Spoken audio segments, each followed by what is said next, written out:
फिर से candle march और लोगों का प्रोटेस्ट शुरू हो गया सोशल मीडिया पे। पर मेरा सवाल ये है मेरे लॉ सिस्टम से कि जनाब, हमने इतनी छूट क्यों दे रखी है कि अपने ही देशवासी दूसरे देशवासियों का मर्डर कर रहे हैं ये बोल के कि वो चाइनीज है, वो नॉर्थ ईस्टर्न पार्ट का है। सिर्फ किसी के एक दो फेशियल फीचर्स अलग है, इट मीन्स हमारे लोगों में अवेयरनेस और एजुकेशन नहीं है कि वो ये जान पाए कि नॉर्थ ईस्टर्न पार्ट भी हमारे इंडिया का ही पार्ट है। क्यों लॉज एंड रूल्स इतने स्ट्रिक्ट नहीं है कि इंडिया का इतना सुनहरा पार्ट, इतना सुनहरा द सेवन सिस्टर्स, उसे पराया फील कराया जाता है?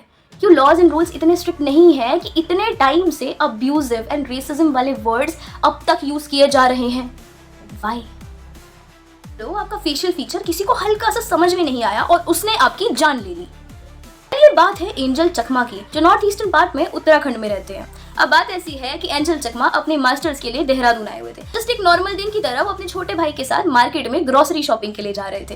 किसी को क्या पता कि वो ग्रोसरी शॉपिंग ही उसकी आखिरी ग्रोसरी शॉपिंग होने वाली थी। तो अब क्या होता है ना कि हमारे देश में फ्रीडम कुछ ज्यादा ही दे रखी है, तो नशे में 5-6 धुत लोग उसके पास जाते हैं और उससे जाकर मोमो, चिंकी, चाइनीज बोलने लगते हैं और इतने सारे रेसिज्म एंड अब्यूसिव वर्ड्स के बाद उसे और उसके छोटे भाई को मारने लगते हैं।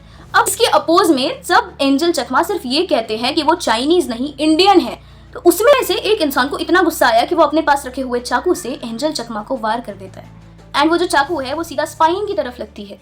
और इतनी सीवियर इंजरी के बाद 9 दिसंबर से 17 दिसंबर तक एंजल चकमा आईसीयू में एडमिट थे। एंड 26 दिसंबर को एंजल चकमा की डेथ हो जाती है। अब उस बूढ़े माँ बाप का क्या, जिसने 24 साल तक अपनी पूरी जमा पूंजी बेटे के मास्टर्स होने तक उसे पढ़ाया लिखाया, उसे बड़ा किया, उसे दूसरे शहर में भेजा, और जब बुढ़ापे में उनकी लाठी बनने का सवाल आया तो उन्हें ये पता चल रहा है कि उनका बेटा एक गलत फहमी की वजह से उसका मर्डर हो गया है। लेकिन ये कोई पहली बार नहीं हुआ है। आए दिन ऐसे अब्यूसिव वर्ड्स एंड मारा पीटी लोगों को झेलनी पड़ती है क्योंकि उसका फेशियल फीचर थोड़ा सा अलग दिखता है।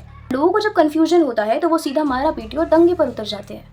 वेल, अगर आप इस वीडियो में यहाँ तक पहुंचे हैं तो एंजल चकमा को जस्टिस दिलाइएगा और इस वीडियो को हमारी लॉ सिस्टम तक पहुंचाइएगा कि ऐसे एक्शंस के खिलाफ please strict rules and regulations बनाइए, स्ट्रिक्ट लॉज बताइए, जिससे लोगों के मन में डर हो और वो ऐसे अब्यूसिव वर्ड्स सिर्फ सो कॉल्ड मजाक की वजह से ना यूज करे किसी के लिए। क्योंकि अब्यूसिव वर्ड्स हमें हो सकता है 2 मिनट की खुशी दे, पर किसी इंसान को उसी के अपने देश से पराया महसूस करा रहे हैं।